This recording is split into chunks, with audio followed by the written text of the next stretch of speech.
So hello everyone, नमस्ते, लस्सो फ्याफुला। स्वागत छ हजुरहरू सबैजनालाई मेरो युट्युब च्यानलमा। अनि हजुरहरू सबैजना सन्चो सुबिस्ता हुनुहुन्छ होला भन्ने आशा राख्दै मैले आज चाहिँ नर्सरीबाट भ्लग स्टार्ट गरेको छु साथीहरू। अनि मलाई कतिजना साथीहरूले चाहिँ तपाईँहरूले चाहिँ मल कसरी स्टक गर्नुहुन्छ, यो के भन्छ लिफ मल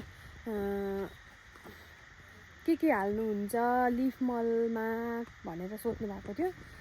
अनि म तपाईँलाई यो भिडियो मार्फत चाहिँ म तपाईँलाई देखाउने छु। अनि कुन कुन फुलहरू फुलेको छ अहिले, अनि त्यो लिपस्टिकहरू ह्याङ्गिङ सोध्नु भएको छ मेसेज गरेर, त्यो पनि म भिडियो मार्फतै देखाउने छु।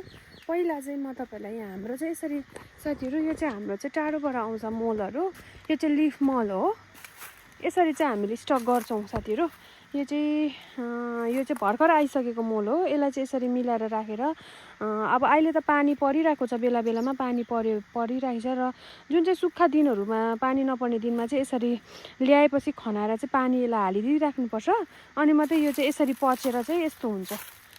यो चाहिँ पुरानो हो, पचिसकेको मल हो। यो चाहिँ भर्खरको पत्ता मात्रै छ, देख्नुभयो। अनि यो चाहिँ पचिसकेको मल हो। यो चाहिँ हामीले युज गर्दै गरेको छौँ, यहाँ परसम्मै छ। यो मल चाहिँ अब एकदमै बेसी लाग्छ हामीलाई चाहिँ, किनभने तपाईँलाई थाहा छ हाम्रो नर्सरी अब कति ठुलो छ होइन। अनि मेन कामै हामीले यही लिफ मलमै गर्नेछौँ। माटोहरू लगाउने कोही फुलमा मात्रै अब हामीले माटोहरू युज गर्छौँ। अनि यसरी हामीले चाहिँ मल स्टक गर्छौँ।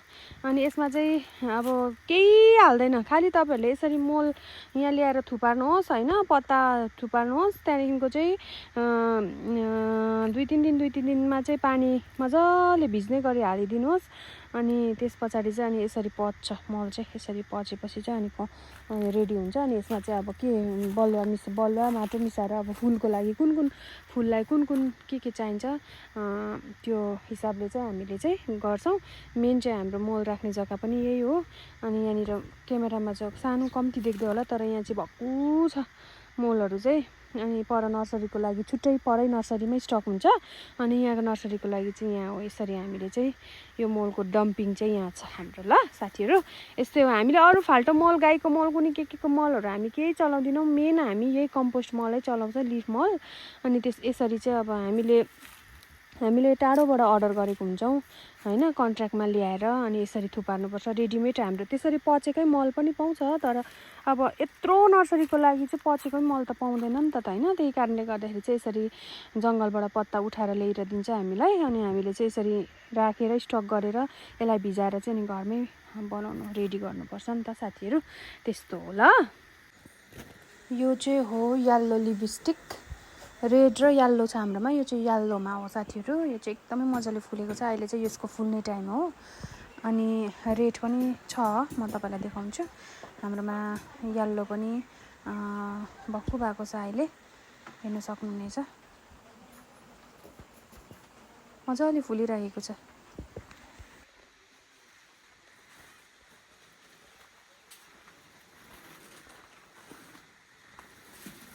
अघिको चाहिँ यल्लो लिपस्टिक थियो भने यो चाहिँ रेड हो ल। यो चाहिँ रेड हो, यो रेड लिपस्टिक हो, हजुरहरूले हेर्न सक्नुहुनेछ। एकदमै मजाले फुलिरहेको छ।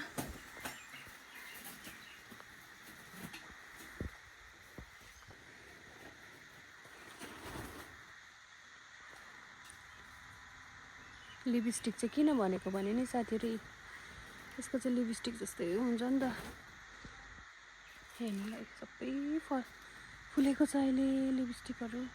त्यो अघिको चाहिँ जुन चाहिँ यल्लो हो, त्यो चाहिँ हो रेडमा, एकदमै राम्रो फुलिरहेको छ।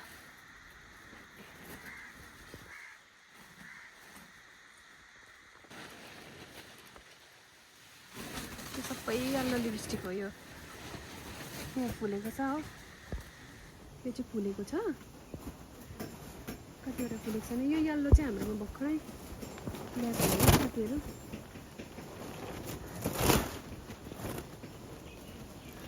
वरैसम्म छ यल्लो चाहिँ। आज चाहिँ एकदमै घाम लागिरहेको छ है साथीहरू। वेदर खतरा छ आज, यस्तो डरलाग्दो गरम छ।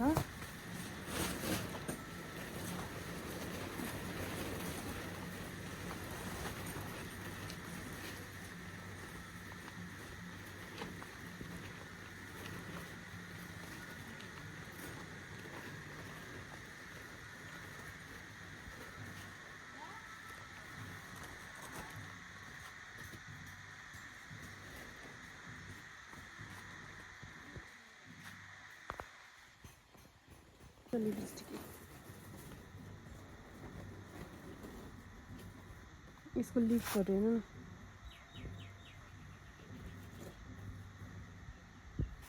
लु येल्लो एन्थोरियम भन्नुहुँदै थियो लुली आमा येल्लो एन्थोरियम चाहिँ यहाँ छ तल पनि छ थुप्रै तलको नर्सरीमा चाहिँ आज म नगएको साथीहरू यहाँ माथिकै मैले देखाइदिएको हो यहाँनिर पनि छ थुप्रै बेच्नुको लागि सेलको लागि रेडी भइसकिसकेको छ है साथीहरू ल तपाईँहरूलाई जुन चाहिँ येल्लो लिपस्टिक देखाएको थियो त्यहाँ ह्याङ्गिङमा यो चाहिँ यस्तो भएको छ है अहिले फुल्दैछ त्यो अघि देखाएको एउटा रेडमा अनि यो चाहिँ येल्लोमा ल एकदमै राम्रो छ हेर्नु न यी पत्ताहरू एकदमै मजाको भएको छ ल यो चाहिँ कुन भेराइटी चाहिँ सेलमा छ भन्नुहुँदै थियो यो भेराइटीहरू एकछिन ल साथीहरू मेरो क्यामेरा एकदम अँधेरो देखेँ त यति पनि छ योहरू चाहिँ अब सेलमा चाहिँ छैन साथीहरू यहाँबाट बढाउनु हुँदैछ अहिले सेलमा भएको चाहिँ हाम्रो यो भेराइटीको छ यो भेराइटीको सेलमा हो यहाँ भुइँमा भएको जति पनि छ यो सबै सेलमा छ यो सबै सेलमा पाउनुहुन्छ अनि यिनीहरू चाहिँ अब अलिक बेसी बढाउनु हुँदैछ अनि यो पछि पाउँछ यो तपाईँहरूकै लागि हो हामीले मेहनत गरेको यो बढाएर हामी पाइहाल्छौँ यो पनि पाउनुहुन्छ अलिकति पछाडि किनभने यसको पटिङ थुप्रै बनाउनु भएको छ कि भर्खरै बनाएको अलिकति टाइम लाग्छ त्यसलाई अब राम्रो हुनुको लागि अनि पाउनुहुन्छ ल जब पाउने बेलामा चाहिँ सेलको टाइममा चाहिँ म तपाईँलाई इन्फर्म गर्नेछु ल र साथीहरू मलाई चाहिँ अस्ति रोपेको केलेडियम चाहिँ कुन कलर आयो कस्तो भयो भनेर सोधिरहनु भएको थियो अनि म चाहिँ केलेडियम भएकोमा जाँदैछु हेर्नुहोस् ल साथीहरू केलेडियम चाहिँ यस्तो भएको छ अहिले एकदमै राम्रो भएको छ हेर्नु सक्नुहुन्छ यहाँदेखिको माथिसम्मै छ केलेडियम तपाईँले हेर्नु सक्नुहुन्छ ल एकछिन म यता जान्छु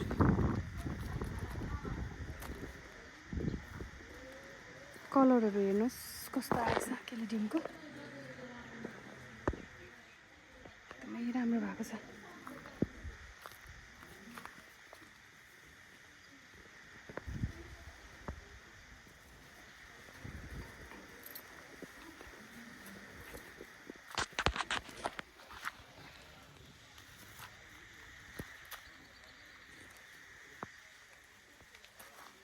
हाम्रोमा चाहिँ यस्तै छ कलरहरू अनि तल पनि छ अर्को कलर त्यो चाहिँ मैले हिजोको भिडियोमा पनि तपाईँलाई देखाएको थिएँ हेर्नु न कस्तो दामी छ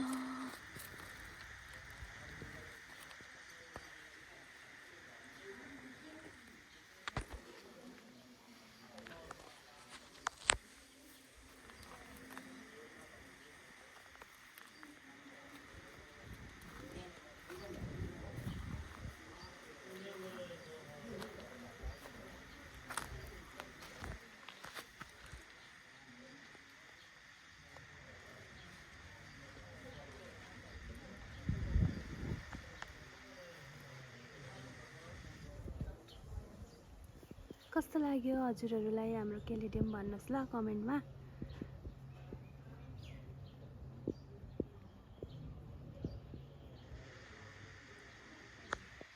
हवस् त साथीहरू आजको भिडियो हजुरहरूलाई के कस्तो लाग्यो आशा छ हजुरहरूले मन पराइदिनु हुनुहुन्छ अनि आजको भिडियोलाई यहीँ अन्त गर्न चाहन्छु okay bye bye thank you so much for watching bye हवस् त साथीहरू आजको भिडियो हजुरहरूलाई के कस्तो लाग्यो मैले केलेडियमको भिडियो अनि हजुरले जे भन्नुभएको थियो त्यो भिडियो चाहिँ मैले हजुरलाई देखाइसकेको छु अनि आशा छ हजुरहरूलाई यो भिडियो मनपर्नेछ अनि हजुरहरूलाई हाम्रो नर्सरीको के मनपर्छ कस्तो प्लान्ट्सहरू हेर्नु मन लागेको छ तपाईँले मलाई अनि बिजाजक भन्न सक्नुहुनेछ कमेन्ट्समा अनि म तपाईँलाई त्यही मार्फत भिडियो ल्याउनेछु आजको भिडियोबाट ओझल हुन चाहन्छु okay bye bye thank you so much for watching by